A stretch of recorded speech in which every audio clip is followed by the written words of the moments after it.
السلام عليكم ورحمة الله وبركاته.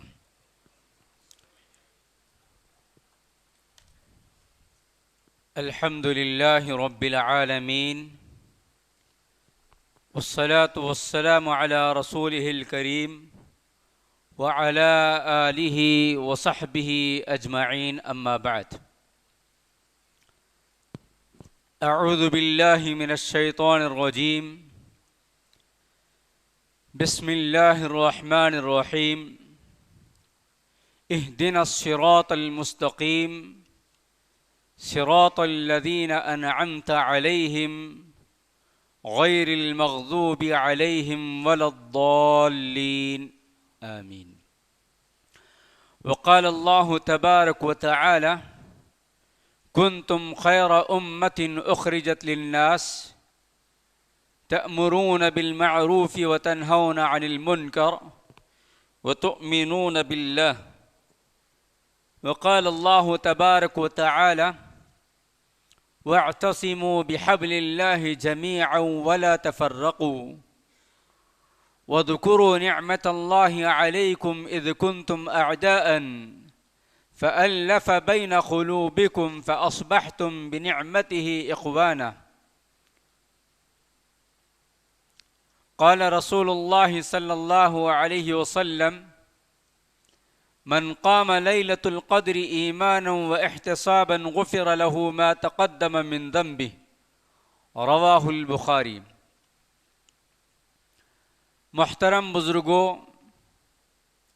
نوجوان بھائیوں، معصوم بچوں اور اسلامی مائیں اور بہنیں اور میری آواز سننے والے مسلمان بھائیوں، اللہ سبحانہ و تعالی کا بے انتہا شکر اور اس کا احسان ہے کہ رب کریم نے ہمیں اور آپ کو رمضان کا مبارک مہینہ عطا کیا، اور پھر دیکھتے ہی دیکھتے یہ مہینہ اب ہم سے رخصت ہوا چاہتا ہے۔ رخصتی کا وقت انسانی فطرت کے اعتبار سے اس کے لیے بڑا دکھ کا وقت ہوتا ہے۔ انسان اپنے رشتہ دار کو، اپنے دوست احباب کو، اپنے عزیز و اقارب کو، باپ اپنے بیٹے کو، بیٹا اپنے باپ کو، شوہر اپنی بیوی کو، شوہر اپنے بیوی کو رخصت کرتے ہوئے، بھائی بھائی کو رخصت کرتے ہوئے، دوست دوست کو رخصت کرتے ہوئے بہت ہی غمزدہ ہو جاتا ہے۔ وہ نہ چاہتے ہوئے بھی رخصت کر دیتا ہے۔ کیوں؟ اس لیے کہ جو ہمارا مہمان تھا یا جو ہمارا رشتہ دار تھا تو جانے کے لیے آیا تھا، ایک ملک سے دوسرے ملک، ایک شہر سے دوسرے شہر، ایک گلی سے دوسری گلی کو جب ہم رخصت کرتے ہیں تب بھی ہمیں تکلیف ہوتی ہے۔ پھر ایک ایسا وقت آتا ہے ہماری اور آپ کی زندگی کے اندر کہ ہم اپنے عزیز سے عزیز ترین رشتہ دار کو، باپ اپنے بیٹے کو اپنے کھاندے پر اٹھا کر اور بیٹا اپنے باپ کو اپنے کھاندے پر اٹھا کر، ماں اپنے بیٹے کو غمزدہ آنکھوں سے، اور بیٹا اپنی ماں کو، بھائی اپنے بہن کو، اور بہن اپنی بھائی کو، اپنے بھائی کو، اور شوہر اپنی بیوی کو، اور بیوی اپنے شوہر کو جو ہے ایک ایسی جگہ رخصت کر دیتے ہیں جہاں سے دوبارہ واپس لوٹ کر آنا مشکل ہو جاتا ہے۔ دنیاوی سفر کے اندر رخصت کرتے ہوئے ہمیں اور آپ کو تھوڑا بہت اطمینان رہتا ہے کہ چلو سال دو سال، مہینہ دو مہینے کے بعد پھر سے آ جائیں گے، لیکن زندگی کے اختتام پر جو رخصتی ہوتی ہے وہ رخصت سالہ سال تک بھلائی نہیں جاتی ہے۔ اور ہزاروں خواہشات کے باوجود رخصت کیا ہوا انسان، رخصت جس کو ہم نے کیا ہے، وہ واپس لوٹ کر نہیں آ سکتا ہے۔ اس سے کہیں زیادہ ہمارے اور آپ کے درمیان رہنے والا یہ رمضان، جو ہر اعتبار سے ہمیں اور آپ کو جگانے کے لیے آیا تھا، ہمیں اور آپ کو تقرب الہی اپنے اندر پیدا کروانے کے لیے آیا تھا،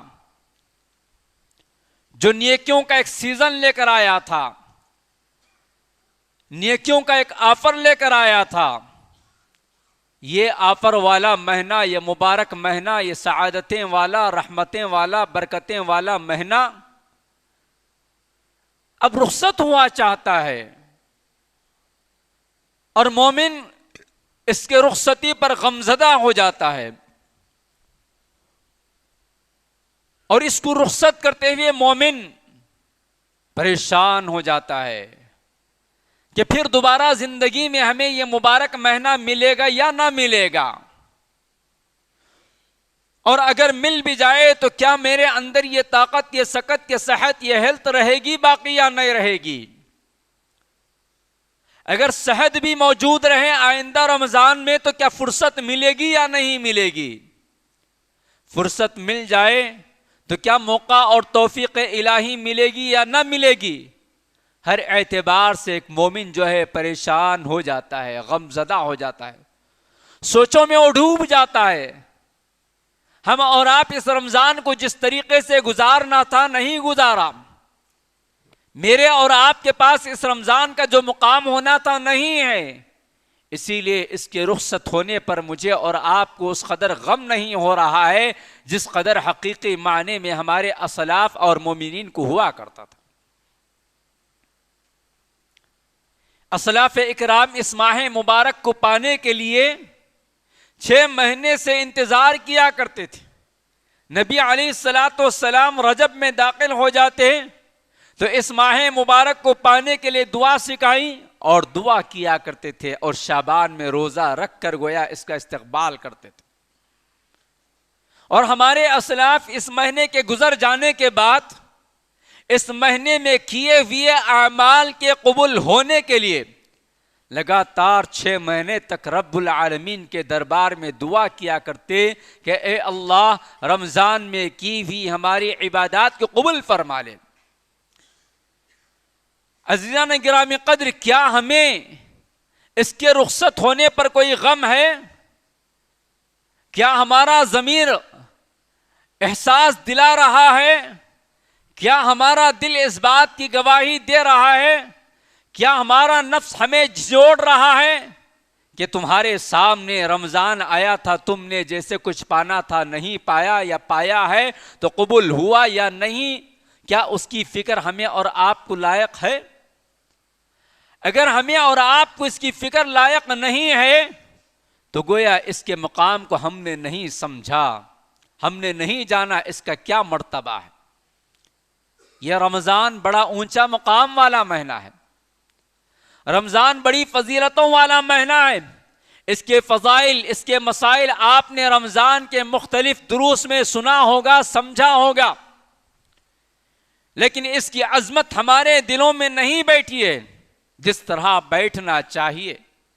ایک بیٹے کے دل میں جس طرح باپ کا مقام، باپ کی عظمت، باپ کا مرتبہ بیٹھ جاتا ہے، ایک ماں کی محبت بیٹھ جاتی ہے، اسی طرح ایک بیٹے کی محبت باپ کے دل میں رہتی ہے، ماں کے دل میں رہتی ہے۔ اس سے کہیں زیادہ ہمیں اور آپ کو اپنے دلوں میں ان شعائر اسلام کی عظمت کو بٹھانا ہوگا۔ جب تک ہمارے دل گواہی نہ دے کہ یہ اس کا اتنا اونچا مقام ہے، یہ اس کا اتنا بڑا اونچا مقام ہے، اس کی یہ حیثیت ہے، اس کو یہ ویلیو دینی چاہیے، تب تک ہم عملی میدان کے اندر آگے بڑھ نہیں سکتے ہیں۔ مثال کے طور پر، جب تک میرے دل میں یا میرے نزدیک آپ میں سے کسی بزرگ کا مقام نہ معلوم ہو، میں آپ کے تعلق سے نہ جانوں کہ یہ ہمارے بزرگ کا کیا مقام ہے، ان کی عمر، ان کی عبادات، ان کی زندگی، ان کا تقوی و طہارت جب تک میرے دل میں نہ ہو تب تک میں ان کا ادب، ان کا احترام نہیں کر پاؤں گا۔ اگر میں اپنے دل سے کسی بزرگ کا، کسی بڑے کا ادب اور احترام کرنا چاہتا ہوں تو اپنے دل کے اندر ان کی عظمت کو بٹھانا ضروری۔ حضرات، بہرکیف ہمارے اور آپ کے سامنے صرف چند گھڑیاں باقی ہیں۔ رخصتی کا وہ موقع یاد کیجئے جب بیٹی کو آپ نکاح کروا کر رخصت کر رہے ہوتے ہیں۔ کہاں تک جاتا ہے ایک باپ، ایک ماں، ایک بھائی، رشتہ دار، جب تک کہ لڑکی کو، دلہن کو دلہے کے حوالے کر کے گاڑی میں نہ بٹھا دیا جاتا ہے، اس وقت تک اس کو دیکھتے ہیں، اس سے ملتے ہیں، ہائے ہیلو کرتے ہیں، نصیحت کرتے ہیں، روتے ہیں، گڑ گڑاتے ہیں، اسے لپیٹ لیتے ہیں۔ ایک بیٹے کو آپ ایئرپورٹ پہ رخصت کرتے ہوئے آخری تک دیکھتے ہیں، ہاتھ ہلاتے ہیں، سلام کرتے ہیں، آنکھوں سے اشارے کرتے ہیں، دل غمزدہ رہتا ہے، اس کے باوجود مسکرا دیتے ہیں تاکہ جانے والا غمزدہ ہو کر نہ جائیں۔ تو اسی طرح ہمارے درمیان جو چند گھڑیاں باقی رہ گئی ہیں، ابھی بھی ہمیں اس کی قدر کرنی چاہیے، اس کی محبت، اس کی عظمت ہمارے دلوں میں بٹھانی چاہیے، اور آج کے بعد سے رمضان میں کیے ہوئے اعمال جو کہ بہت مختصر سے ہیں، اس کی قبولیت کی فکر ہونی چاہیے۔ عمل کرنا بڑی بات نہیں، عمل کے قبول ہونے کی فکر کرنا چاہیے۔ عمل قابل قبول ہوا یا نہیں ہوا، اس کے بارے میں ہمیں اور آپ کو بے چین ہونا چاہیے، رب کے دربار میں گڑ گڑانا چاہیے کہ اے اللہ، آج میں نے عشاء کی نماز بجماعت ادا کی ہے، میری نماز میں وہ خشوع نہیں، وہ خضوع نہیں، میری نماز کے اندر وہ آداب نہیں، میری نماز کے اندر وہ شوق و ذوق نہیں، وہ حلاوت اور وہ مٹھاس نہیں، لیکن اے اللہ، آپ کے فضل سے، آپ کے کرم سے، آپ کی ذات سے میں امید رکھتا ہوں، یقین رکھتا ہوں، آپ سے التجا کرتا ہوں کہ اے اللہ، میری اس نماز کو قبول فرما لیجئے۔ یہ فکر ہونی چاہیے ہمیں اور آپ کو۔ تو گویا رمضان رخصت ہو رہا ہے، اور آج کی رات بڑی بابرکت رات ہے۔ الحمدللہ رفتہ رفتہ مسلمانوں کے اندر یہ شعور پیدا ہو گیا، نبی کی اس سنت پر عمل کرنے کی عادت آ گئی، تحروا لیلۃ القدر، تحروا لیلۃ القدر، کہ تم لیلۃ القدر کو جو ہے رمضان کے آخری 10 دنوں میں تلاش کرو۔ الحمدللہ یہ رجحان بڑھ رہا ہے اور لوگ لیلۃ القدر کو تلاش کر رہے ہیں۔ یہ اور بات ہے کہ 100% ہم اور آپ اس رات کے تلاش اور جستجو میں جیسے کچھ عبادات کرنی تھی، جیسے کچھ جستجو کرنا تھا، نہیں کر پا رہے ہیں۔ تو یہ بڑی مغفرت والی رات ہے۔ ایک حدیث بتا کر جن آیات کو میں نے آپ کے سامنے تلاوت کیا ہے، ان آیات کی طرف آپ کی توجہ مبذول کرواؤں گا۔ صحیح بخاری کی روایت ہے، اور امام مسلم رحمۃ اللہ علیہ نے بھی اپنی کتاب کے اندر اس روایت کو نقل کیا، اور اس حدیث کے راوی حضرت ابو ہریرہ رضی اللہ تعالی عنہ۔ کون ہے ابو ہریرہ رضی اللہ تعالی عنہ؟ حضرت ابو ہریرہ رضی اللہ تعالی عنہ کے دیگر صحابہ کرام، ان سب کی معلومات، ان سب کا ادب، ان سب کی محبت ہمارے دلوں میں ہونا چاہیے۔ کسی بھی صحابی کی محبت اگر ہمارے دل میں نہیں ہے، کسی ایک صحابی کے تعلق سے بھی اگر ہمارے دل میں کھٹک ہے یا بغض ہے یا نفرت ہے، تو گویا وہ ہمارا ایمان نہیں ہے۔ آپ علیہ السلام کا حکم ہے ہمیں اور آپ کو کہ ہم اللہ کے نبی علیہ السلام کے صحابہ سے محبت کریں۔ حضرت ابو ہریرہ رضی اللہ تعالی عنہ یہ وہ صحابی ہے جن کا احسان عالم اسلام پر بہت زیادہ ہے۔ قیامت کی صبح تک پیدا ہونے والے مسلمانوں کے اوپر بہت بڑا احسان ہے کہ نبی کی سنتوں کو انہوں نے محفوظ رکھا، نبی کی احادیث کو انہوں نے رات و دن محنت کر کے محفوظ رکھا، اور ہم اور آپ تک پہنچایا۔ احادیث رسول علیہ السلام کا سب سے بڑا ذخیرہ جن سے مروی ہے، جن سے روایت کیا گیا ہے، وہ حضرت ابو ہریرہ رضی اللہ تعالی عنہ کیا فرماتے ہیں؟ نبی نے فرمایا آج کی رات کے تعلق سے ایک بشارت، ایک خوشخبری ہے، ایک آفر ہے ہمیں اور آپ کو۔ کیا آفر ہے؟ آپ علیہ السلام نے فرمایا من قام لیلۃ القدر ایمانا و احتسابا غفر له ما تقدم من ذنبی، کہ جو کوئی لیلۃ القدر کے اندر، شب قدر کے اندر، اس مبارک رات کے اندر ایمان کے ساتھ، اللہ کی ذات پر یقین کے ساتھ، اجر و ثواب کی نیت سے اگر قیام اللیل کا اہتمام کرتا ہے، فائدہ کیا ہے؟ خوشخبری کیا ہے؟ غفر له ما تقدم من ذنبی، اللہ تبارک و تعالی اس کے پچھلے گناہوں کو معاف فرما دیں گے۔ اللہ اکبر!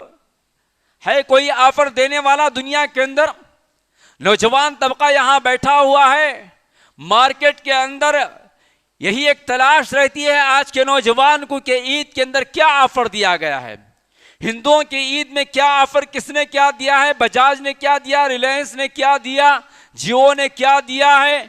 آج ہمیں اور آپ کو سوچنا چاہیے کہ اسلام نے اپنے ماننے والوں کے لیے جو آفرز رکھا ہے وہ کسی اور مذہب کے اندر نہیں، اور ساری دنیا مل کر بھی وہ آفرز ہمیں اور آپ کو دے نہیں سکتی ہے۔ غفر له ما تقدم من ذنبی، ہمارے ایک پچھلے سال کے گناہ معاف کر دیے جائیں گے۔ شرط کیا ہے؟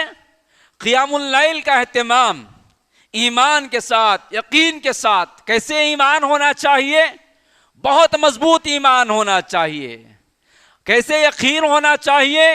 ساری دنیا مل کر اس یقین کو اگر ڈامڈول کرنا چاہے تو نہ کر سکے، اس یقین کے سامنے کروڑوں روپیوں کا لالچ دیا جائے تب بھی وہ کروڑوں روپے اس یقین کے سامنے کوئی حیثیت والے نہیں ہو۔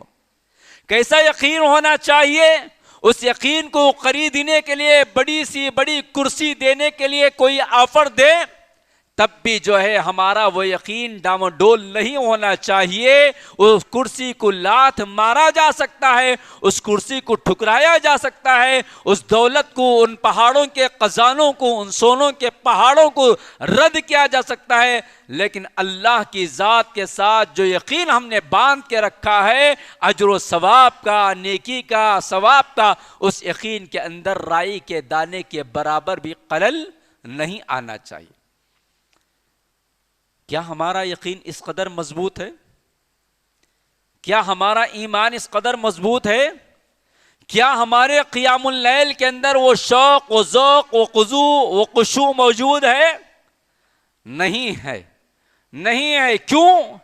اس لیے کہ ہمارے دلوں کے اندر اس قیام اللیل کی جو محبت ہونی تھی نہیں ہے، اس کا جو مقام ہونا تھا نہیں ہے۔ کاش کہ ہم نے اور آپ نے آج کی رات کی قدر جانی ہوتی، آج کی رات کی قدر کی ہوتی، اور پچھلے جو راتیں گزر چکی ہیں نہ جانے ان 3 راتوں میں سے بھی شب قدر ہو سکتی ہے، اور آئندہ ایک جو باقی ہے وہ بھی شب قدر ہو سکتی ہے۔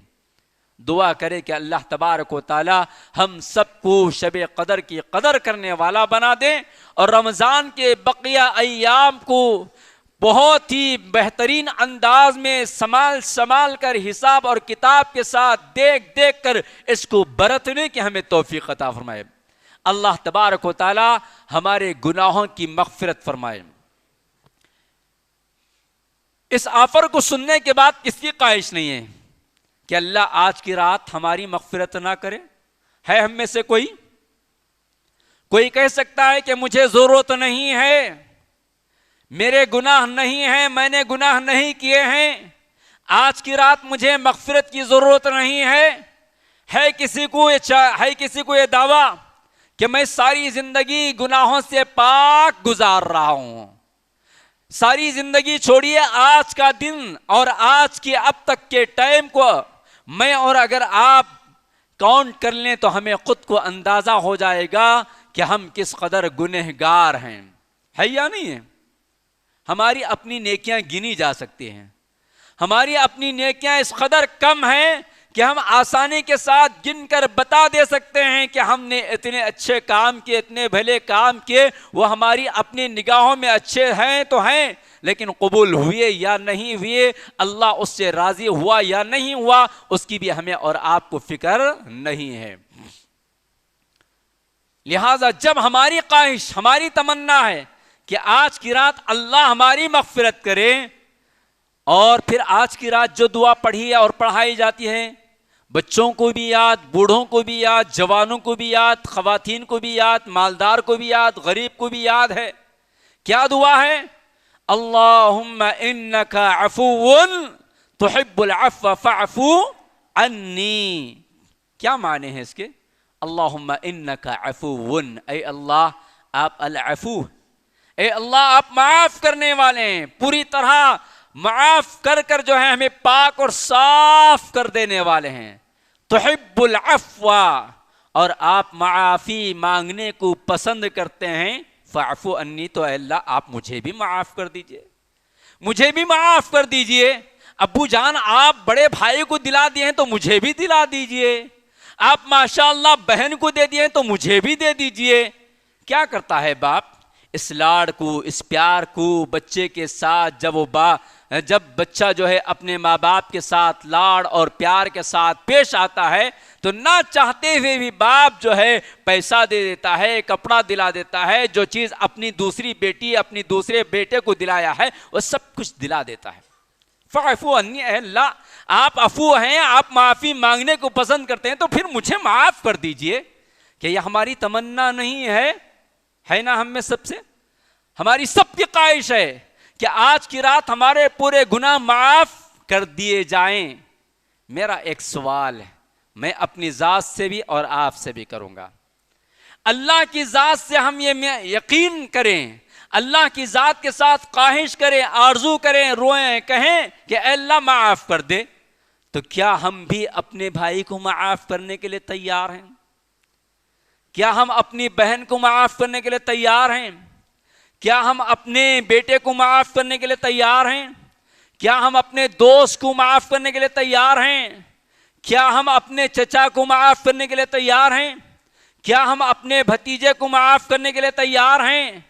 کیا اپنے پھوپھا کو معاف کرنے کے لیے تیار ہیں؟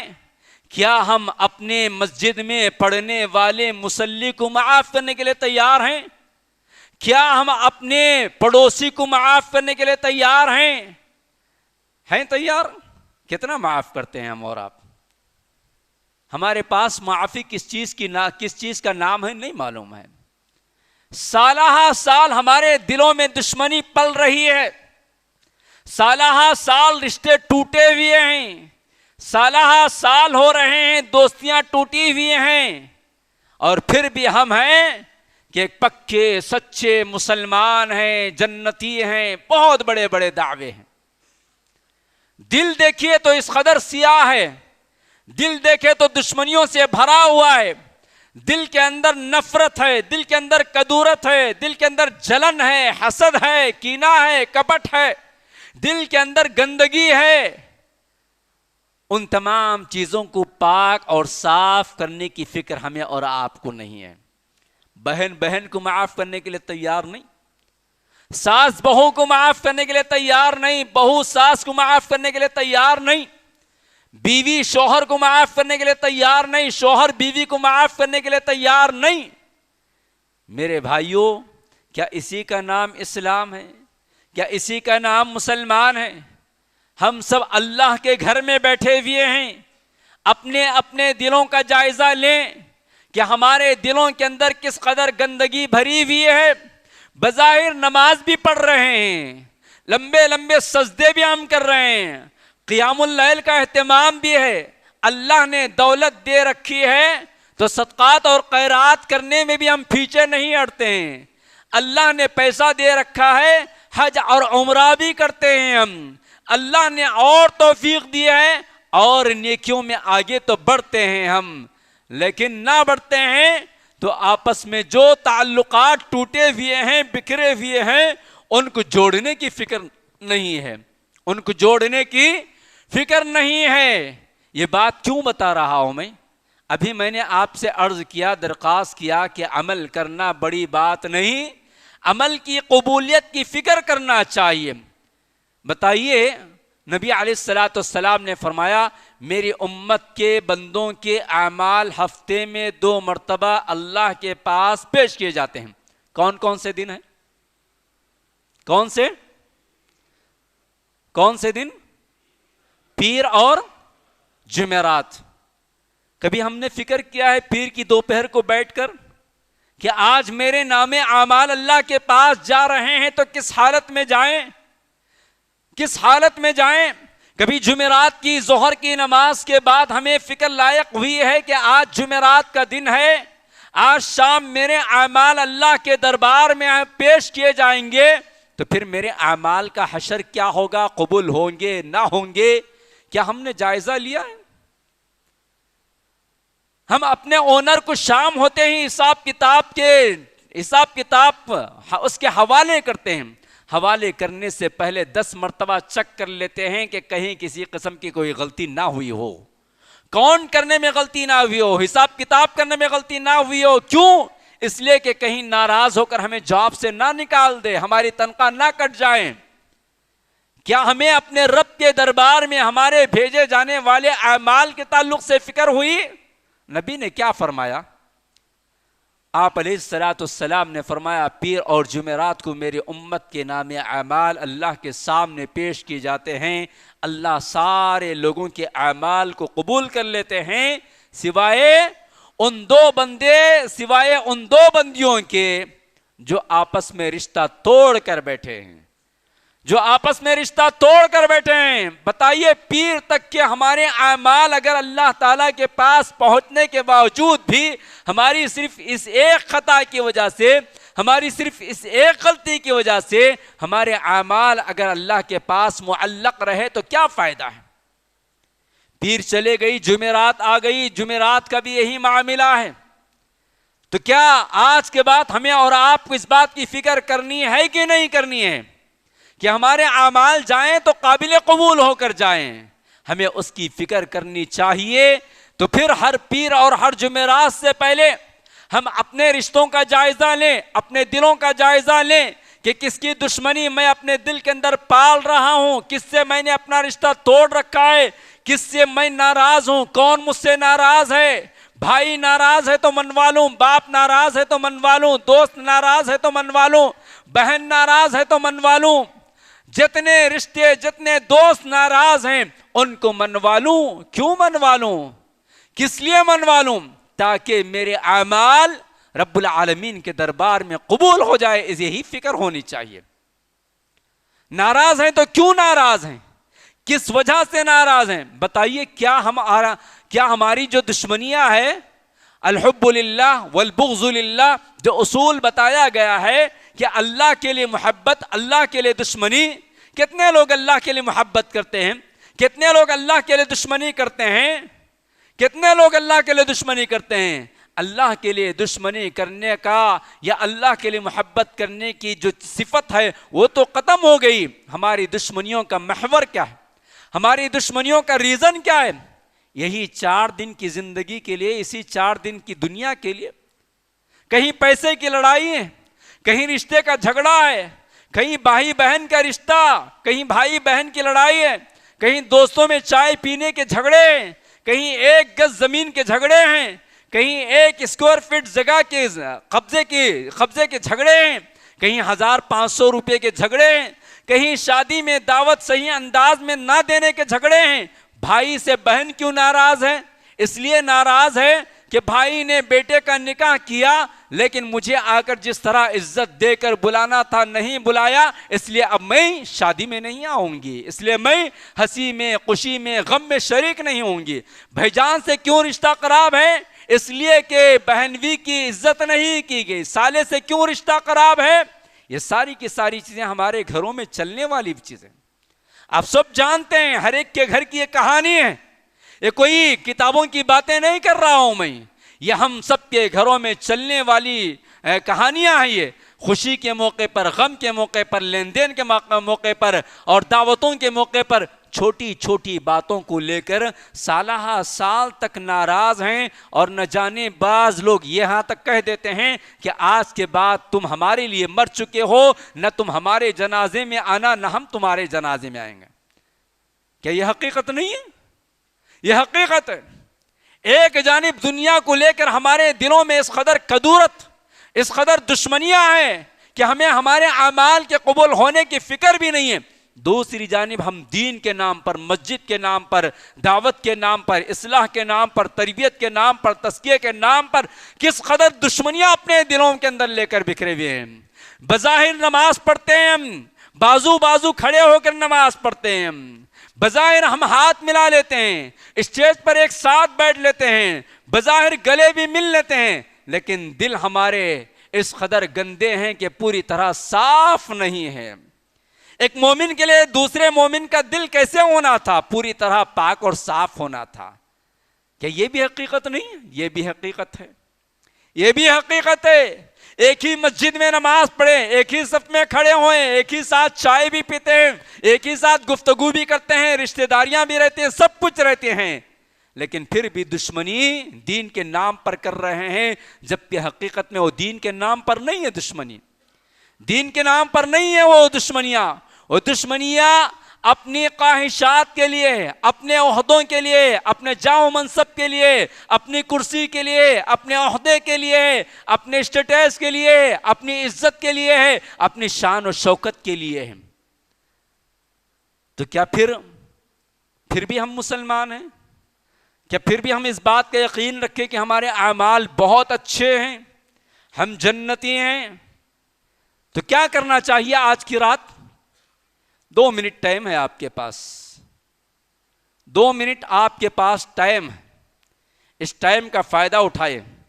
ماشاءاللہ سب کے پاس موبائل ہے، آپ نمبر نکالیے، ڈائل کیجئے کہ میری بہن آج مجھے معاف کر دیجئے، میرے بھائی آج مجھے معاف کر دیجئے، میرے دوست آج مجھے معاف کر دو، میرے مصلی آپ مجھے معاف کر دو، میرے امیر مجھے آپ معاف کر دو، میرے متولی آج آپ مجھے معاف کر دو۔ مانگنے کے لیے تیار ہیں؟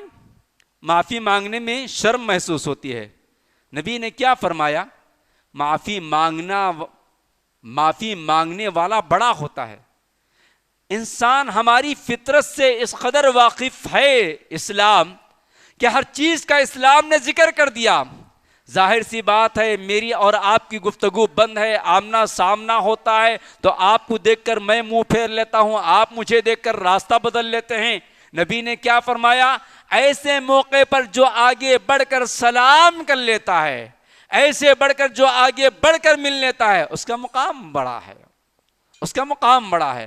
کیا آپ تیار ہیں کہ جتنے لوگوں سے آپ ناراض ہیں یا جو آپ سے ناراض ہیں آج کی رات ان کو راضی کرنے کے لیے تیار ہیں؟ اپنے رشتہ دار غیر رشتہ دار، دوست غیر دوست، اپنے غیر، جتنی بڑی دشمنیاں ہیں ساری کی ساری دشمنیاں گھما پھرا کر اسی دنیا کی حد تک محدود ہیں۔ اگر تیار ہیں تو ابھی آپ جو ہے فون کیجئے اور معافی مانگیے۔ جتنے مصلی یہاں بیٹھے ہوئے ہیں آپس میں جن جن کے دلوں میں ایک دوسرے کے لیے نفرت ہے، کدورت ہے، عداوت ہے، اٹھیں ثابت کریں کہ میں نبی کی سنت پر عمل کرنے والا ہوں، نبی کی حدیث سنا تو مجھے عمل کرنے کا شوق ہے، جذبہ ہے۔ جیسے صحابہ کے سامنے قرآن کریم کا نزول ہوتا، قرآن کریم کی کوئی آیت پیش کی جاتی، صحابہ جس طرح عمل میں آگے بڑھتے، نبی کوئی کسی قسم کا اعلان کرتے، نبی کی کوئی تعلیم آتی تو صحابہ جس طرح عمل کر کر بتاتے تھے، اسی طرح اگر ہمیں اور آپ سنت سے، نبی کی حدیث سے، دین سے، ایمان سے، قرآن سے اگر سچی محبت ہے تو اٹھیں آپس میں ملیں، بتائیں کہ دیکھو میں ملنے کے لیے تیار ہوں، میں ملنے کے لیے تیار ہوں۔ ہو سکتا ہے ایک آدمی کوئی آگے بڑھ کر ملے تو ممکن ہے آپ میں سے کئی اور لوگ بھی ہمت کر کر آپس میں ملنے کے لیے تیار ہو جائیں گے، ان سب کا ثواب آپ کو ملے گا۔ اگر نہیں ہے، دلوں میں کدورت نہیں ہے، دشمنی نہیں ہے، تو پھر میں اپنی بات کو آگے بڑھاؤں گا۔ اگر ہے تو جس طرح میری اور آپ کی خواہش ہے اللہم انک عفو تحب العفو فاعف عنی، تو فاعفو انی سے پہلے ہم سب آپس میں ایک دوسرے کو معاف کریں، ایک دوسرے کو معاف کریں۔ سبحان اللہ، ایسا لگ رہا ہے کہ آپ سب کے دل پوری طرح پاک و صاف ہے، اگر ہیں تو اللہ تبارک و تعالیٰ کا بہت بڑا انعام ہے۔ اللہ کے گھر میں بیٹھے ہوئے ہیں، آپ کا دل گواہی دے رہا ہے میں کس سے ناراض ہوں، آپ کا نفس آپ کو دبوچ رہا ہے کہ اٹھنے کی ضرورت نہیں ہے، تو حق پر ہے۔ یہ شیطانی وسوسہ ہے، یہ شیطانی وسوسہ ہے، یہ شیطانی خیال ہے۔ آپ اٹھنا چاہ رہے ہیں لیکن آپ کا نفس آپ کو بٹھا رہا ہے کہ آپ بڑے ہیں، اٹھنے کی ضرورت نہیں، آپ کی بے عزتی ہو جائے گی، یہاں کیا کہیں گے لوگ۔ یہ سب شیطانی خیالات ہیں، شیطانی وسوسے ہیں، بچیں اس سے بچ کر آج کی رات مغفرت کروانا چاہتے ہو تو اٹھیں، فوری طور پر مل لیں آپس میں۔ ایک بات، پہلی بات۔ اس کے بعد میں نے قرآن کریم کی دوسری آیات پیش کی، سورہ فاتحہ کی آخری آیت، ہم میں سے ہر ایک کو یاد دعا ہے وہ، کیا فرمایا اللہ نے؟ ہم سب کیا دعا مانگتے ہیں؟ اہدنا الصراط المستقیم صراط الذین انعمت علیہم غیر المغضوب علیہم ولا الضالین۔ اے اللہ تو ہمیں صراط مستقیم عطا فرما۔ ہے نا خواہش ہم سب کی؟ پانچوں اوقات کی نماز میں ہم دعا کرتے ہیں۔ صراط مستقیم کیا ہے؟ نبی علیہ السلام صحابہ کے ساتھ بیٹھے ہوئے تھے زمین پر، آپ علیہ السلام ایک لکڑی لے لیے، ایک کاڑی لے لیے، زمین کے اوپر ایک سیدھی لکیر کھینچے، اور پھر اس کے بعد اس سیدھی لکیر کے آزو بازو جو ہے لکیریں کھینچے، اور آپ نے مثال دے کر کہا کہ جو سیدھی لکیر ہے یہی صراط مستقیم، یہی صراط مستقیم ہے، اور یہی صراط مستقیم کہاں لے جانے والی راہ ہے؟ جنت لے جانے والی راہ ہے۔ کس نے اس پر عمل کیا ہے؟ ہم کیا دعا مانگتے ہیں؟ اہدنا الصراط المستقیم صراط الذین انعمت علیہم۔ اے اللہ آپ ہمیں وہ راستہ بتائیے، وہ راستہ عطا کیجئے جس پر چلنے والوں پر آپ نے انعام کیا ہے۔ انعام کیا ہے؟ اس آیت کریمہ پر سب سے پہلے چلنے والے کون تھے؟ صحابہ اکرام رضی اللہ تعالی علیہ اجمعین تھے۔ قرآن کریم کی ہر آیت کریمہ جو سب سے پہلے نازل ہوئی، اس کے سب سے پہلے سننے والے، عمل کرنے والے، سمجھنے والے، اس کے مطابق زندگی گزارنے والے کون؟ صحابہ اکرام رضی اللہ تعالی علیہ اجمعین ہیں۔ صحابہ اکرام رضی اللہ تعالی علیہ اجمعین یہ وہ جماعت ہے جس کی تعریف اللہ تبارک و تعالی نے قرآن کریم کے اندر بے شمار مقامات پر کیا۔ صحابہ یہ وہ جماعت ہے جن سے اللہ تبارک و تعالی نے اپنی رضامندی کا اظہار کیا، فرمایا رضی اللہ عنہم ورضوا عنہ، اللہ ان سے راضی اور وہ اللہ سے راضی ہے۔ صحابہ کرام رضی اللہ تعالی علیہ اجمعین کی یہ وہ مقدس جماعت ہے جن کی تربیت نبی علیہ السلام نے کی، جن کی اصلاح نبی علیہ السلام نے کی، جنہوں نے نبی کے سامنے بیٹھ کر علم حاصل کیا، جنہوں نے نبی کی زندگی میں عمل کیا، جنہوں نے نبی کی زندگی میں قرآن اور حدیث کو سمجھا، جنہوں نے قرآن اور حدیث کو سمجھ کر اس پر عمل کر کر بتایا۔ ایسے صحابہ کے بارے میں آپ علیہ السلام نے کیا فرمایا کہ اے لوگو میرے بعد تم بہت زیادہ اختلاف دیکھو گے، آپس میں لڑائی اور جھگڑا دیکھو گے، آپس میں فرقوں میں بٹنے والوں کو دیکھو گے۔ تو آپ نے کیا فرمایا؟ صحابہ کو آپ صلی اللہ علیہ وسلم نے کہتے ہوئے فرمایا کہ دیکھو ایسے پرفتن دور میں جہاں فرقے بن جائیں گے، جہاں اختلاف رونما ہوگا، ایسے موقع پر تمہیں میرے اپنی سنت کو اور میرے صحابہ کی سنت کو لازم پکڑنا پڑے گا۔ علیکم بسنتی وسنت الخلفاء الراشدین المہدیین۔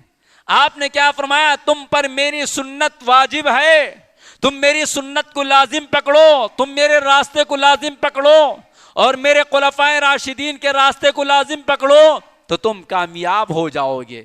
دوسری حدیث میں آپ نے کیا فرمایا؟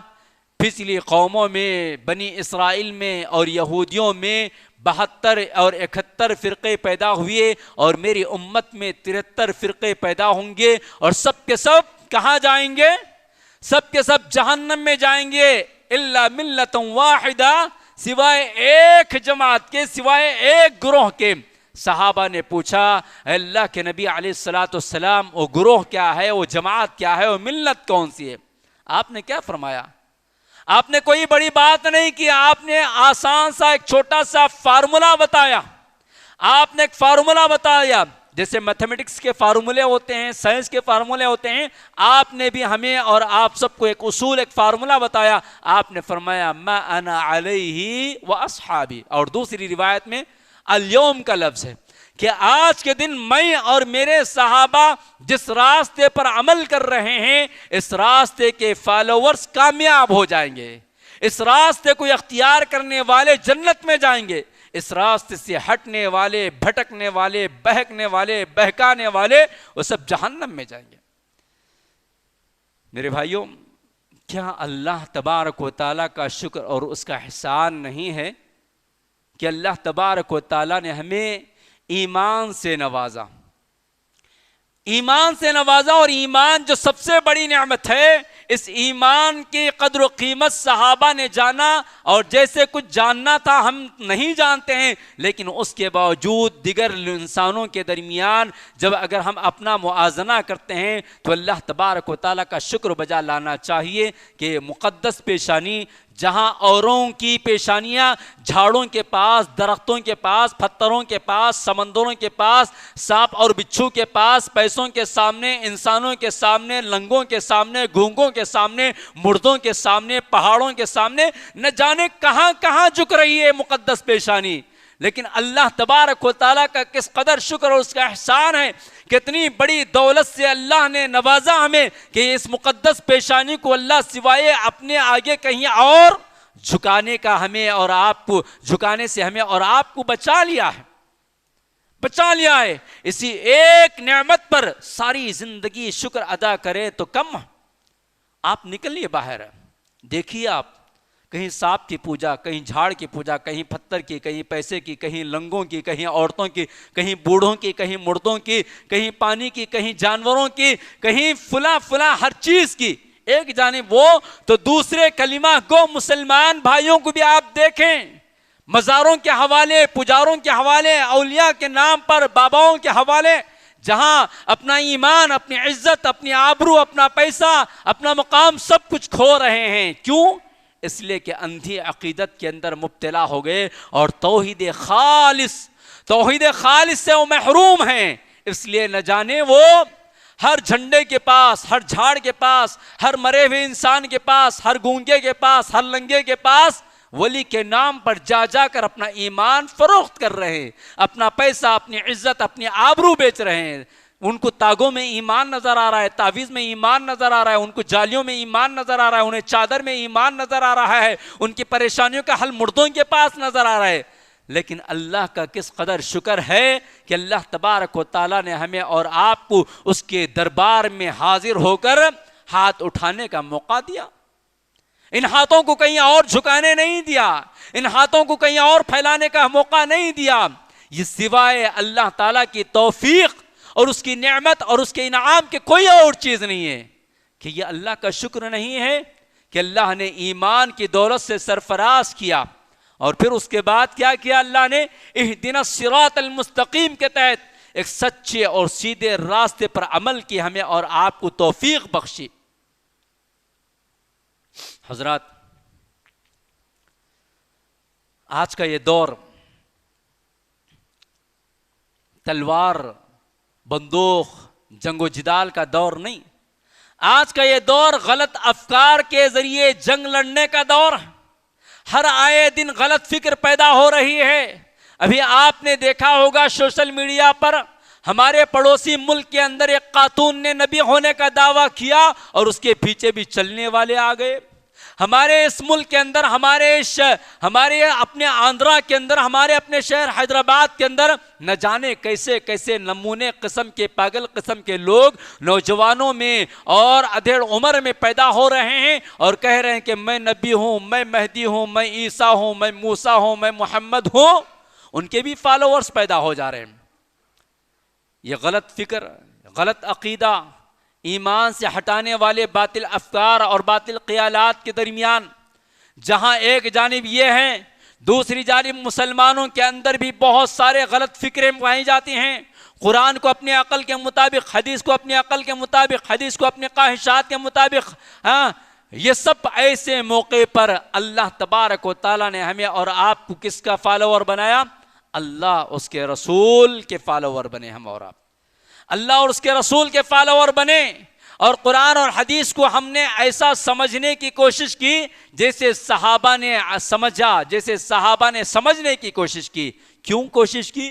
اس لیے کہ نبی نے فرمایا ما انا علیہ و اصحابی، میں اور میرے صحابہ آج جس راستے پر ہے، اس راستے پر چلنے والے، اس راستے کو اختیار کرنے والے، اس مسلک کو اختیار کرنے والے، اس طریقے کو اختیار کرنے والے، اس منہج کو اختیار کرنے والے کامیاب ہو جائیں گے. اسی کا نام منہج سلف ہے، اسی کا نام مسلک اہل حدیث ہے. اسی کی دعوت اہل حدیث دیتی ہے کہ کتاب اللہ اور سنت رسول اللہ کے سوا کوئی اور چیز نہیں. کتاب اللہ اور سنت رسول اللہ صلی اللہ علیہ وسلم کو سمجھنے کے لیے صحابہ کا علم، صحابہ کی سمجھ کو سامنے رکھنا چاہیے. نفسانی خواہشات کے مطابق آیات کا ترجمہ یا آیات کی تشریح نہیں، احادیث کا رد نہیں، احادیث کو ٹھکرانا نہیں. ایمان میں، عقیدے میں، معاملات میں، عبادات میں صحابہ جیسے سمجھے ہیں اسی طرح سمجھنے کا نام منہج سلف ہے. اتنا بڑا انعام ہمیں اور آپ کو ملا ہے، کیا اس کی قدر ہم اور آپ کر رہے ہیں؟ میرے بھائی، مجھے معلوم ہو کر نہ میں کر رہا ہوں نہ آپ کر رہے ہیں. یہ بہت بڑی چیز ہے، بس سمجھنے کی ضرورت ہے کہ کس قدر بڑی نعمت ہے. نبی علیہ السلام نے اپنے صحابہ کے تعلق سے کہا اور اپنے زمانے کے تعلق سے کہا کہ میرا زمانہ سب سے بہترین زمانہ، میرے بعد کا زمانہ بہترین زمانہ، اس کے بعد کا زمانہ بہترین زمانہ. یعنی آپ علیہ السلام نے 3 زمانوں کی گارنٹی دی، اپنے دور کی، اپنے زمانے کی، اور اپنے بعد کے زمانے کی، اور اس کے بعد کے زمانے کی. یعنی آپ صلی اللہ علیہ وسلم کا دور، صحابہ کا دور، تابعین کا دور، اور اگر شرح کے اعتبار سے دیکھیں تو تبع تابعین کا دور. انہوں نے اسلام کو سمجھا، ایمان کو سمجھا، اس پر قرآن کو سمجھا، احادیث کو سمجھا اور اس پر عمل کر کر بتایا. انہی کے سچے فالوور بننے کی ہم اور آپ کوشش کر رہے ہیں. فائدہ کیا ہے؟ قرآن کریم نے ہمیں اور آپ کو بتایا. اللہ تبارک و تعالی نے فرمایا کہ جو کوئی بھی اللہ کے رسول علیہ السلام کے طریقے کو اور ان کے متبعین کے طریقے کو اپنائے گا، اللہ تبارک و تعالی انہیں محسنین میں شمار کرے گا، انہیں احسان کرنے والوں میں شمار کرے گا، انہیں اجر سے مایوس نہیں کرے گا. اللہ الحمدللہ اتنے غلط افکار کے موقع پر اللہ نے ہمارے دل و دماغ کے، ہمارے منہج کے، ہمارے مسلک کی، ہماری عبادات کی، ہمارے عقیدے کی، تمام چیزوں کی حفاظت فرما لی ہے. نہ جانے کیسے کیسے فتنے آج ہمارے درمیان پیدا ہو رہے ہیں.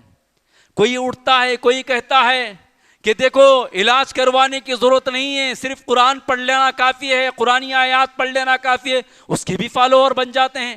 مطلب یہ ہوا کہ نام قرآن کا ہے، نام احادیث کا ہے، نام دعاؤں کا ہے، دین کا ہے، لیکن سمجھا ویسے نہیں جیسے صحابہ نے سمجھا. آپ علیہ السلام نے کیا فرمایا؟ لِكُلِّ دَاءٍ دَوَاءٌ. اللہ تبارک و تعالی ہر بیماری کو پیدا کرنے سے پہلے دوا کو پیدا کر دیا ہے.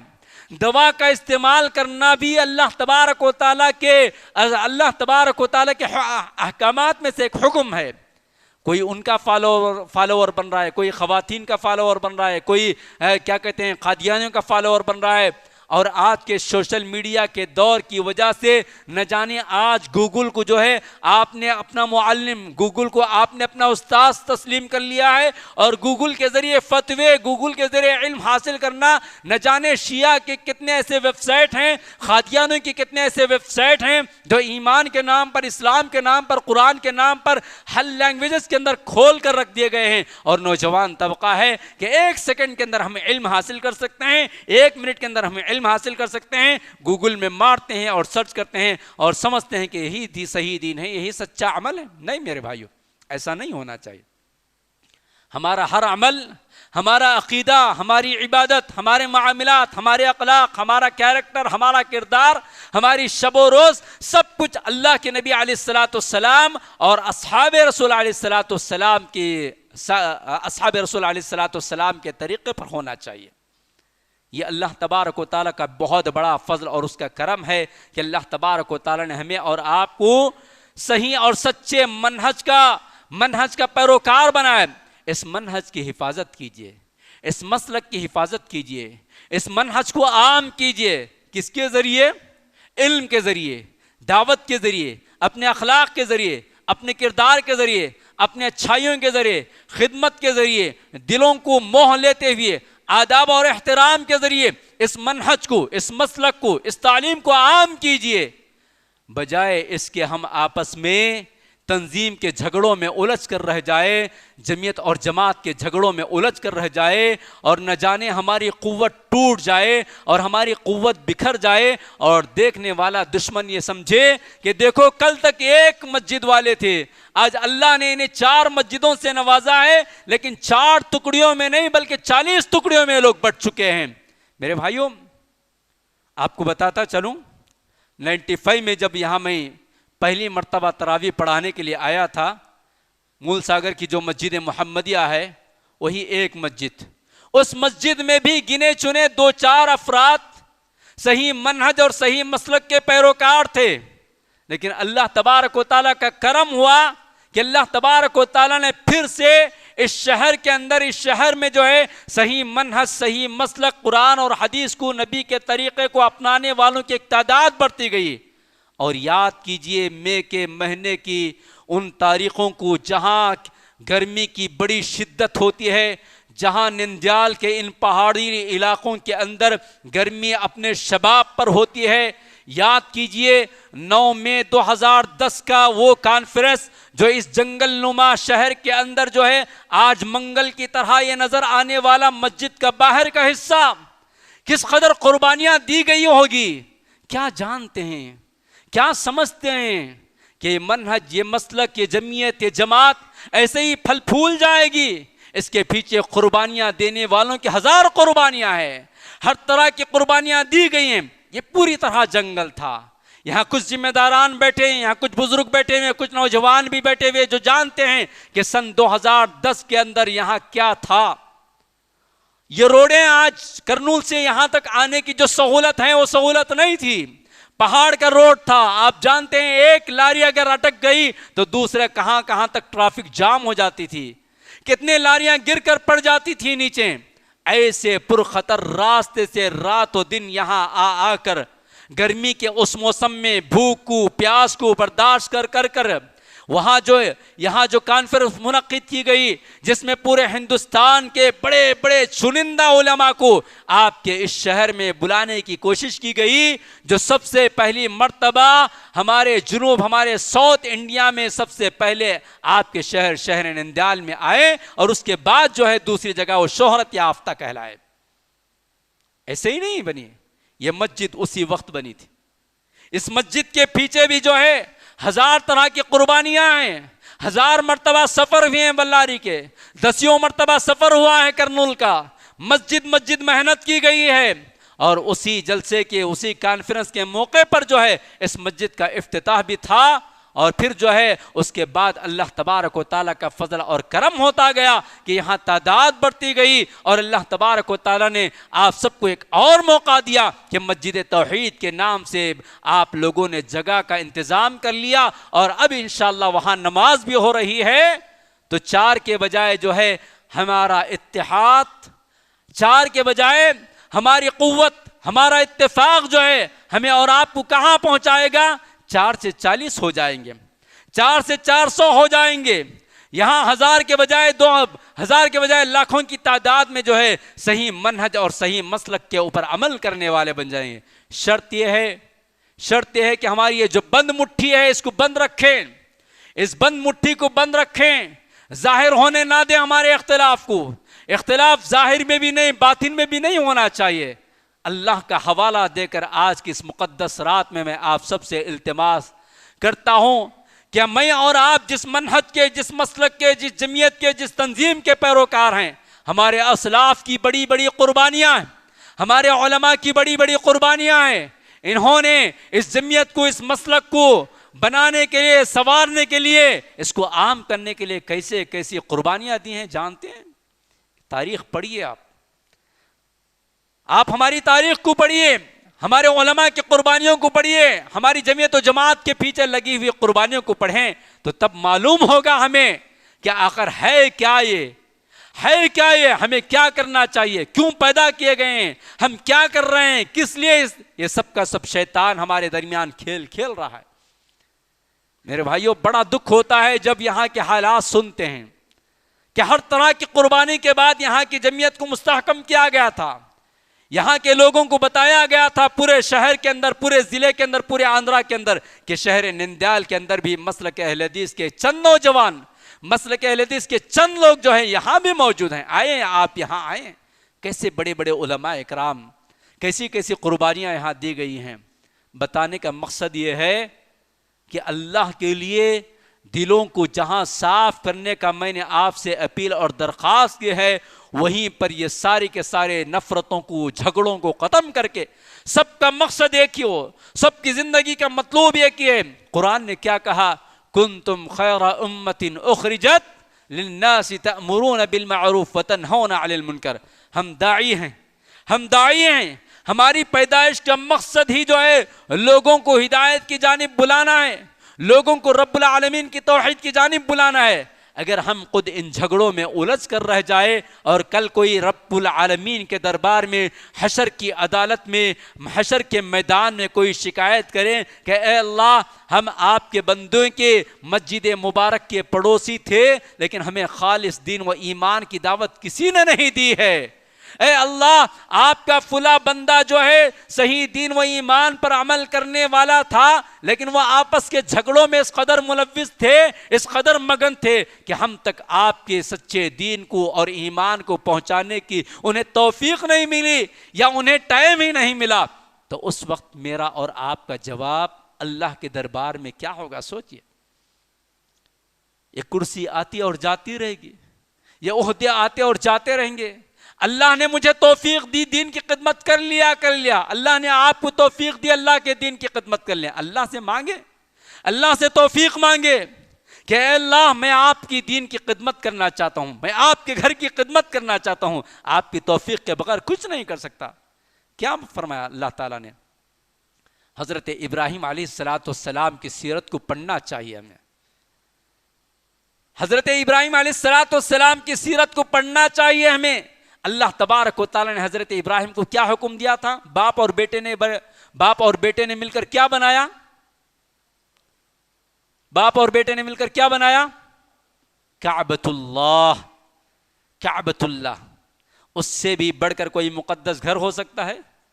اس سے بھی بڑھ کر کوئی عزت کا کام ہو سکتا ہے؟ اس سے بھی بڑھ کر کوئی شرف کی بات ہو سکتی ہے؟ حضرت ابراہیم علیہ السلام رب کے حکم سے کعبۃ اللہ کی تعمیر کرتے گئے اور اللہ سے دعا کرتے گئے اور اللہ کی جانب سے حکم ملتا گیا۔ وَإِذْ يَرْفَعُ إِبْرَاهِيمُ الْقَوَاعِدَ مِنَ الْبَيْتِ وَإِسْمَاعِيلَ أَن طَهِّرَ بَيْتِيَ لِلطَّائِفِينَ وَالْعَاكِفِينَ وَالرُّكَّعِ السُّجُودِ۔ ابراہیم اور اسماعیل دونوں مل کر اس کی دیواروں کو بلند کرتے جا رہے تھے اور اللہ کی جانب سے حکم مل رہا تھا کہ اے ابراہیم، اے اسماعیل، میرے اس گھر کو تم پاک کرو، صاف کرو، پاک اور صاف کرو، طواف کرنے والوں کے لیے، رکوع کرنے والوں کے لیے، اعتکاف کرنے والوں کے لیے، سجدہ کرنے والوں کے لیے، قیام کرنے والوں کے لیے۔ گویا متولی جو ہوتا ہے وہ تمام چیزوں کی فکر کرنے والا ہوتا ہے، اس کے بعد حضرت ابراہیم علیہ السلام کی دعاؤں کا مطالعہ کر لیجئے پہلے پارے کے اندر، یا پھر یہاں کے امام محترم یا دیگر مقامی علماء سے آپ پوچھ لیجئے. میں کہوں گا انشاءاللہ انہی آیات پر درس دینے کے لیے میں کہہ کر جاؤں گا. آپ ان آیات کو، ان دعاؤں کو پڑھیے. حضرت ابراہیم نے کیا دعا کی تھی؟ اے اللہ تیرے حکم سے میں نے گھر بنا دیا، اس کو آباد کرنا ہے. اے اللہ اس کو آباد کرنے کے لیے جو آبادی آئے گی اس کے لیے کھانا اور پینا چاہیے.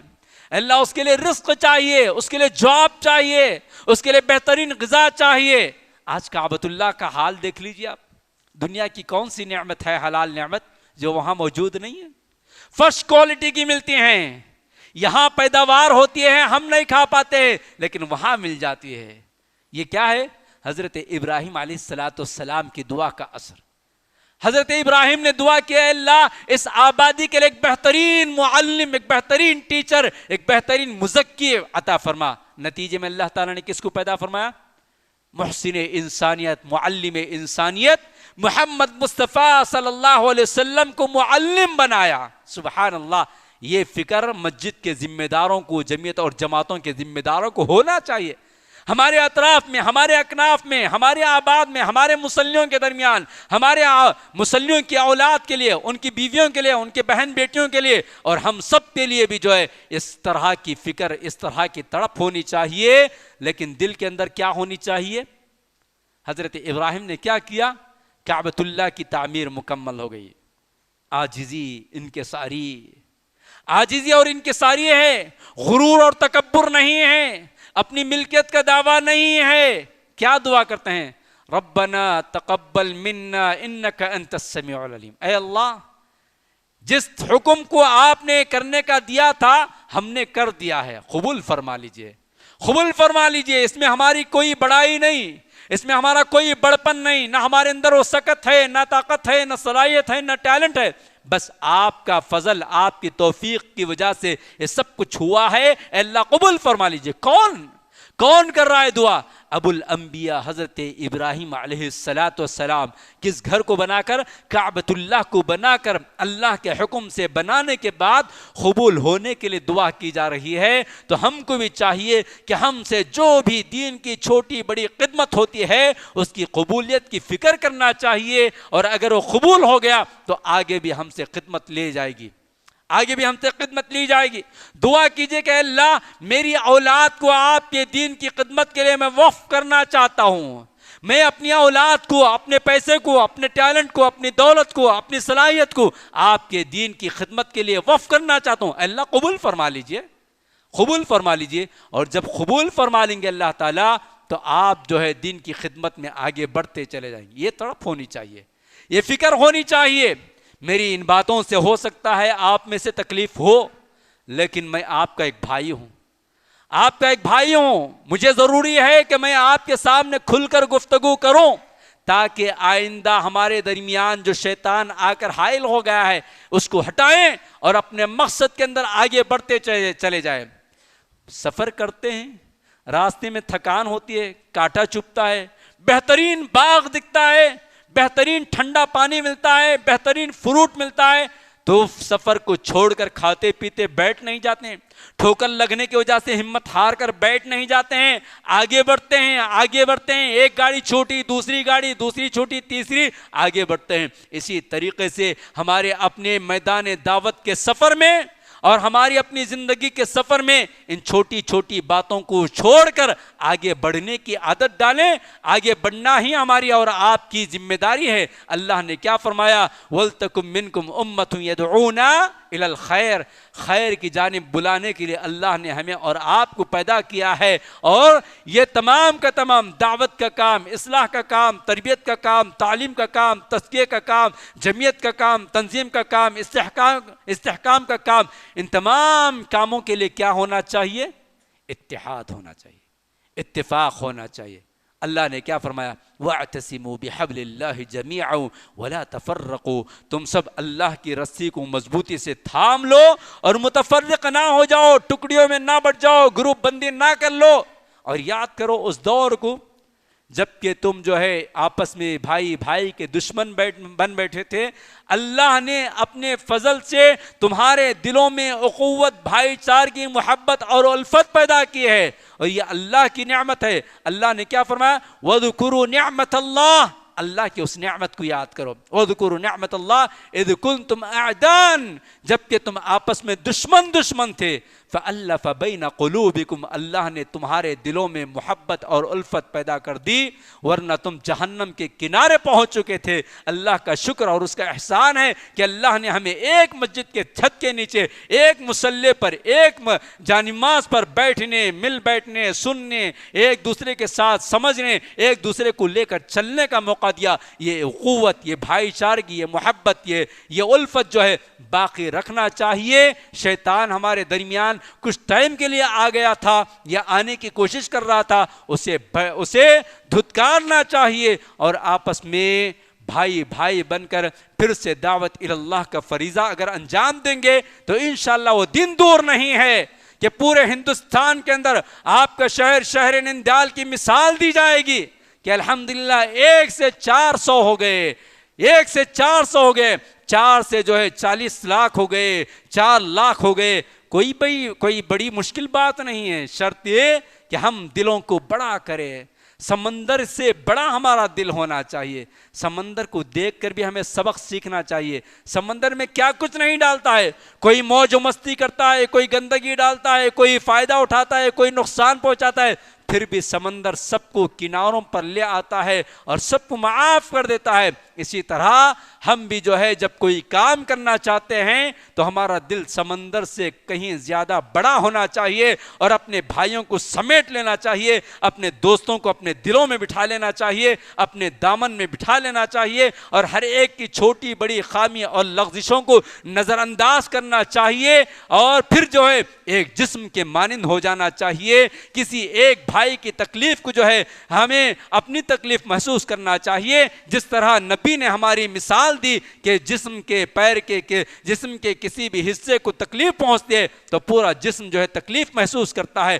پیر کی انگلی کو مار لگتا ہے، آنکھوں سے آنسو بہتے ہیں، پیر کا حصہ نیچے ہے، انگلی نیچے ہے، مگر آنسو جو ہے آنکھوں سے نکلتے ہیں، دل و دماغ اس کی تکلیف محسوس کرتا ہے، پورا جسم بخار کے اندر مبتلا ہو جاتا ہے۔ نبی نے ہماری مثال ایسی دی تھی، تو لہٰذا ہم کو چاہیے کہ ایک جسم کے مانند بن جائیں۔ محبت، پیار، الفت اور دعوت اللہ کے منصوبے کو آگے بڑھانے کے لیے ضرورت اس بات کی ہے کہ ہم آپس کے جتنی لغزشیں اور رنجشیں ہیں ان سب کو مٹا کر جو ہے حقیقی معنی میں ہماری اور آپ کی زندگی کا جو مقصد ہے اس مقصد کے سچے فالوور بن جائیں، اس مقصد کی تعلیم عام کرنے والے بن جائیں، اور اللہ کا شکر بجا لانے والے بن جائیں، اور چھوٹی بڑی جو بھی ہمارے درمیان ہونے والی جو خطائیں ہیں اس کو نظر انداز کریں، آپس میں مل بیٹھ کر صلح اور صفائی کریں، اور آپس میں جو ہے ختم کرنے معاملات کو اللہ تبارک و تعالیٰ سے امید رکھیں، یقین رکھیں، اللہ سے توفیق مانگے، اللہ سے ہدایت مانگے کہ اللہ ہمیں اپنے مقصد پر، جس مقصد کے تحت آپ نے پیدا کیا ہے اسی مقصد کے تحت ہمیں آگے بڑھنے کی توفیق عطا فرمائے۔ اس چیز کی فکر کرنی چاہیے۔ بہت ساری مثالیں، بہت ساری باتیں ہیں، بس صرف آپ سے 20 کلومیٹر کی دور پر جو مسجد آج تک بن نہیں پائی، ایسے موقع پر اللہ کا شکر ادا کیجئے کہ اللہ نے آپ کو ایک بڑا میدان دے دیا ہے کام کا، تو اس کام کو جو ہے غنیمت جانتے ہوئے آپ اپنے کام میں آگے بڑھتے جائیں۔ اللہ تبارک و تعالیٰ سے دعا ہے اللہ تبارک و تعالیٰ ہم سب کو دین کی صحیح سمجھ عطا فرمائے، ہم سب کو اے اللہ آپ جس مقصد کے تحت پیدا کیے ہیں اللہ اس مقصد کو سمجھنے، اس مقصد کو جاننے، اس راستے کو جاننے پہچاننے اور اس پر آگے بڑھنے کی توفیق عطا فرمائے۔ اے اللہ ہم سب کو آپس میں بھائی بھائی بن کر رہنے کی توفیق عطا فرمائیے۔ اے اللہ ہمارے دلوں میں نفرت، عداوت، کدورت، دشمنی، جلن، حسد، جتنے غلیظ چیزیں ہیں ان تمام چیزوں کو نکال کر اے اللہ ہمارے دلوں میں ایمانی محبت، ایمانی اخوت، بھائی چارگی، محبت، الفت، مروت، انسانیت، اے اللہ ان تمام اوصاف حمیدہ کو ہمارے اندر پیدا کرنے کی ہمیں توفیق عطا فرمائیے۔ اللہ ہم سب کو منہج سلف کا محافظ بنا دیجئے، اللہ منہج سلف کا امین بنا دیجئے، اللہ منہج سلف کی دعوت کو عام کرنے والا بنا دیجئے، اللہ مسلک اہل حدیث کو عام کرنے والا بنا دیجئے، اللہ اس کے لیے ہر طرح کی قربانیاں دینے والا بنا دیجئے، اللہ دلوں کو اللہ آپ کے اللہ آپ کی تعلیمات سے منور کرنے والا بنا دیجئے۔ اللہ ہم سب کی عبادات کو قبول فرما لیجئے۔ اللہ ہماری عبادات جو آج کی رات اور پچھلی راتوں میں ہم سے جو کچھ بھی ہوئے ہیں اللہ قبول فرما لیجئے۔ اللہ ہمارے نوافل کو، ہمارے سنن کو، ہمارے فرائض کو، اللہ ہمارے قیام اللیل کو، نماز تراویح کو، ہماری دعاؤں کو، ہماری عبادات کو، ہمارے ذکر و اذکار کو، کلام مجید کی تلاوت کو، اللہ ہمارے صدقات و خیرات کو، ہمارے سحر اور افطار کو، تمام عبادات کو اللہ آپ قبول فرما لیجئے۔ اللہ ہم سب کے اعمال کو قبول فرما لیجئے۔ اللہ ہم میں جو پریشان حال ہیں اللہ آپ اپنے فضل سے، اپنے کرم سے ہماری پریشانیوں کو دور فرما دیجئے۔ اللہ جو بے روزگار ہیں اللہ آپ اپنے فضل اور کرم سے اللہ آپ پر رزاق ہیں، اللہ حلال روزی روٹی عطا فرمائیے۔ اللہ جو قرضوں کے بوجھ سے تلے ہوئے پریشان ہیں اللہ ان کے قرضوں کی ادائیگی کے راہیں ہموار فرما دیجئے۔ اللہ جو بیمار ہیں انہیں شفا کاملہ عاجلہ عطا فرمائیے۔ اللہ جو گھروں میں بیمار ہیں، مساجد میں بیمار ہیں، دواخانوں میں بیمار ہیں، اللہ آپ کے شفا کی بھیک مانگ رہے ہیں، اللہ ان سب کو شفا کاملہ عاجلہ عطا فرمائیے۔ اللہ ہم میں جن کے رشتہ دار یا جن کے والدین دو یا ایک اس دنیا سے رخصت ہو چکے ہیں اللہ ان کی مغفرت فرما دیجئے۔ اللہ انہیں جنت الفردوس میں اونچا اور اعلیٰ مقام عطا فرمائیے۔ اللہ جو ہم میں سے جن کے والدین دو یا ایک زندے ہیں اللہ ان کی خدمت کر کے اللہ جنت حاصل کرنے والا بنا دیجئے۔ اللہ ہمارے نوجوانوں کو حفاظت نیک بنا دیجئے۔ اللہ ہماری لڑکیوں کی، ہماری بہنوں کی عزت و آبرو کی حفاظت فرمائیے۔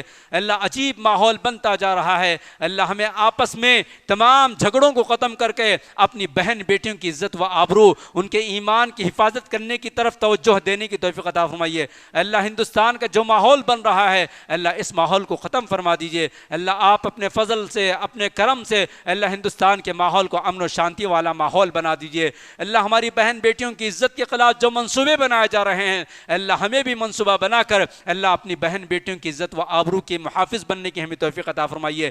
اللہ ہمارے نوجوان لڑکے اور لڑکیوں کو دینی تعلیم کا انتظام کرنے کی توفیق عطا فرمائے۔ اللہ آنے والا جو نصاب تعلیم ہے اللہ اس سے بچ کر جو ہے ہم اپنے گھر کو، اپنی مسجد کو، اپنے مکتب کو مضبوط بنا کر اللہ ہمارے آنے والی نسل کے دین و ایمان کی حفاظت کرنے کی ہمیں توفیق عطا فرمائیے۔ اللہ بہت سارے کام ہیں اللہ اس وقت بڑے بڑے چیلنجز ہیں ہمارے سامنے، اللہ ان چیلنجز کے لیے ہمیں تیار ہونے کی توفیق عطا فرمائیے۔ اللہ مساجد کی حفاظت فرمائیے، مدارس کی حفاظت فرمائیے، علماء کی حفاظت فرمائیے، جمعیتوں اور جماعتوں کی حفاظت فرمائیے۔ اللہ حرمین کی حفاظت فرمائیے، اللہ حرمین کی خدمت کرنے والے قادموں کی حفاظت فرمائیے۔ اللہ مسجد اقصیٰ کو آزاد فرما دیجئے، اللہ مسجد اقصیٰ کو آزاد فرما دیجئے۔ اللہ مسجد اقصیٰ کے حق میں ہم سوائے دعا کے کچھ نہیں کر سکتے ہیں، اللہ مجبور ہیں، بے کس ہیں، اللہ مظلوم ہیں، اللہ ہماری دعاؤں کو مسجد اقصیٰ کی آزادی کے حق میں قبول فرما لیجئے۔